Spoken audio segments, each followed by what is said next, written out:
So for this example, we're asked to find the value of x if log x base 12 is equal to 2. So as you can see, the given po, itong given is naka-logarithmic form po siya. Ayan. Tapos ito po yung ating exponential form. So in this case, itong sa ating given, ito yung ating, this is our b. Ayan. It's our b.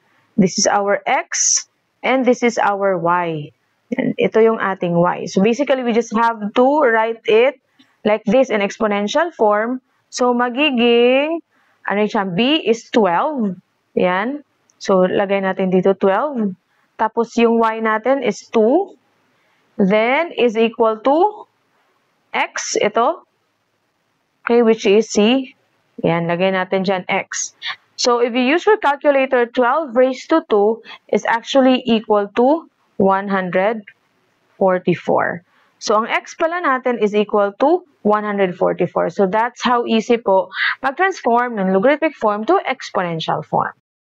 So, for this video, evaluate lang natin si log 845 with a base of 6 is equal to x. So, ito po, ang gagawin lang natin is i-rewrite lang natin siyang ganito. Pag ganyan, log, so magiging 845. So, ang magiging base niya now will be 10 divided by log of 6 base 10. So, if you will use your calculator, it will become 3.76. So, ganun lang po siya ka-easy. Hello guys, so for this video, we're asked to get what is the value of log 5 to the base 2 plus log 5 to the base 3. So, makikita natin base 2 at saka base 3 yan, hindi base 10. So, we will answer this one or susulat muna din natin siya log 5 base 2 plus log 5 base 3. So, ano daw yung value? So, pag ganyan, isusulat natin siya na magiging base 10. So, magiging log 5 base 10 over log of 2 base 10. So, makikita niyo 2 at saka 5. Itong isa, same din. Log 5 base 10 over ito, log of 3 base 10. So, if you will use your calculator, kung hindi nyo alam yung mga ganyan, may yung log 2 at saka log 3, you can use log 10. Ganyan lang yung pagkasulat. So, if you will use your calculator, the answer here is 3.79. So, for this problem, we are asked to find b, where the log of 1024, the base b is equal to 5 over 2. So, what you will do is, you will rewrite first this portion.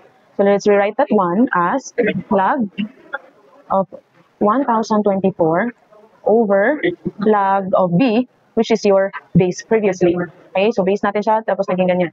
Then let's equate that one to 5 over 2. Okay, 5 over 2. Then the next thing is you have to cross multiply. You have to multiply that one and this one also multiply. So that will become 2 times the log of 1024 is equal to 5 log of b.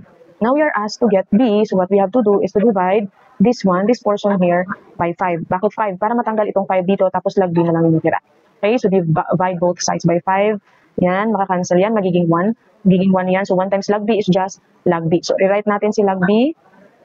Okay, and then ito, 2 divided by 5, of 2 times log of 1024 over 5. So, if you will use your calculator, it will give you 1.204. So, para magamit natin itong si log b, ayan, we have to use the anti-log. So, anti-log, it means we will raise both ng 10.